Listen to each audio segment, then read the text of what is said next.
there, I'm Amy from Teaching Exceptional Kinders, and today I'm here to chat about parent-teacher conferences, and specifically about a great, simple way to start things off on the right foot. All right, let's take a look at how a self-evaluation form can help break the ice with parents at your next conference. As always, before we get too far into things here, be a friend, tell a friend. If this video is helpful to you and you think other teachers could benefit, please like and or subscribe. That lets YouTube know that other teachers will find this helpful as well. All right, so as promised, let's chat about self-evaluation forms, specifically in kindergarten. That was my grade that I taught, and we did use self-evaluation forms with some success. At the beginning of the year, it was not maybe as accurate of self-reporting as it was towards the end of the school year, but we gave it a try nonetheless because I felt like it was a great way to sort of break the ice with parents. So my self-evaluation form looks like this. And I have a free version. The clip art might be a little bit different, but I will link that below for you where you can grab the freebie and check things out. The free version, you cannot change anything on, you just print and use. However, in my parent-teacher conference pack that I will also link below, this editable version is there where you can change all of the wording to make it match whatever things that you want your students to evaluate. So you can make it work for your classroom in the paid version. But either way, it's a great tool.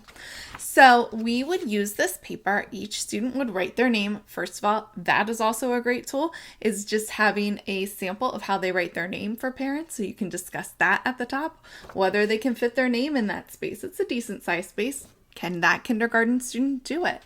Or how does the name look? You don't necessarily have to put the date, but you get the idea.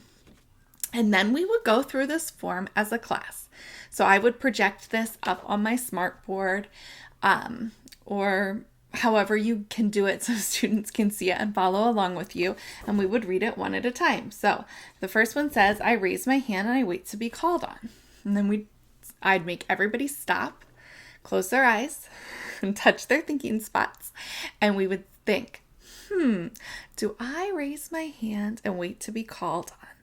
And then we would circle or color the thumbs up if we do that most of the time. Thumb in the middle if we try our best to do it, but not always. And a thumbs down if that is something we are continuing to work on. And before we even get started on any of this, I explain no one is going to see this except me and mom and dad. And this is really just to get a feel for how they think they're doing in kindergarten. And we all have room to grow, so we shouldn't see all thumbs up on everybody's paper and things like that. But you can handle that how you think is best in your classroom. This is just how we did it. And we made a big deal about everything and how your paper is not going to look like your neighbor's paper because everyone is different and we all have different strengths and areas to grow. And then we would go through the next one, same thing. The next one says, I do my work quietly. It's always a fun one to see what they think. They close their eyes, touch their thinking spots, and you get it. So we would go through these, and the last one I put on, no matter what form I'm using, I always put I like school at the bottom. And the reason I do that is because I want to know if the student is feeling successful and they like school. It is important to me as a kindergarten teacher that they want to come to school. And if they don't, I need to get to the bottom of why they might not want to come to school. And that's a great thing to discuss with mom and dad. All right, so that is how I do it with the students. And then let's chat about how to introduce it to mom and dad. So you've had your students fill out their self-evaluation forms, and now you're sitting across or beside, I prefer beside, that's a whole nother story, mom and dad at conference time. And you pull out their form, and Johnny has filled this out, and you're going over it. Where do you start? So I just explained to parents that we are working hard on being accountable for our behavior and our choices in the classroom.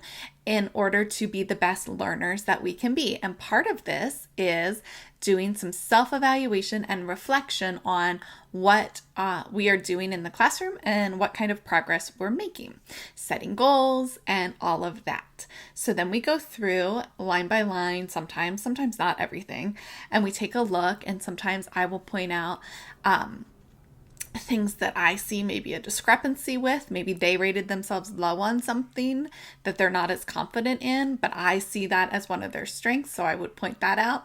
I open the conversation to mom and dad or whatever grown-up is there, and I ask the grown-up, what are you seeing at home? What are you hearing at home? Do you see these kinds of things, or is this a little off for you? And like I said, the most important one to me is that I like school. And so if that is not a thumbs up, I'm talking to mom and dad or the grown-up about, what is happening at home? Are they ready to come to school in the morning, or are they giving you a hard time? Are they excited about friends, or are they always complaining about different kids in the class? Is there something going on that I, as the teacher, can help support to make school a more enjoyable place for the student to be? Because listen, if they don't want to come to school in kindergarten, they've got 12 more years of this. I don't want them to hate it now, right? I really was always big on, I want them to love school. Are you going to have a kid or two who is too cool for kindergarten? Yes. That's going to happen.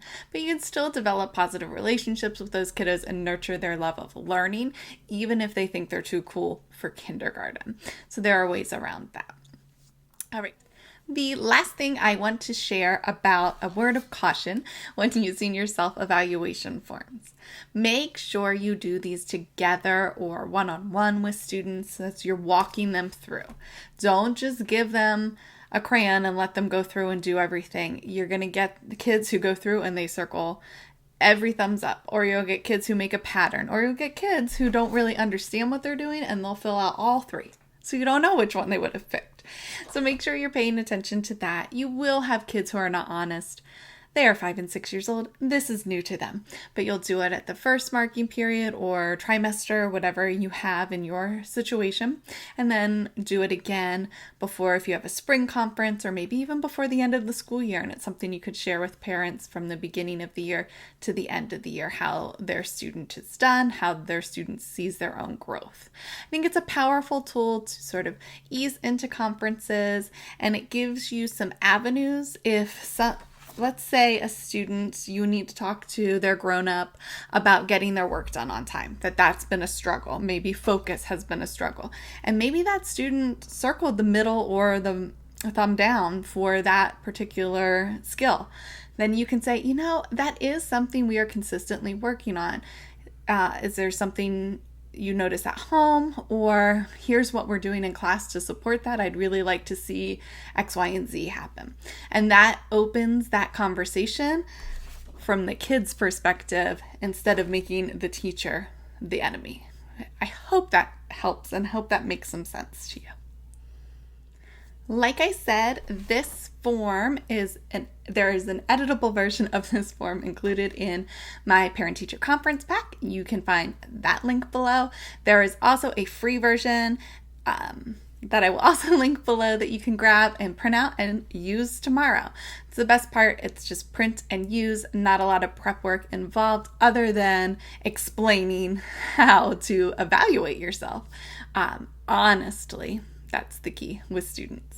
Like I mentioned at the beginning of the video, if this is helpful to you, please be a friend, tell a friend, like and subscribe so YouTube knows to tell other kindergarten teachers that this content is here for them.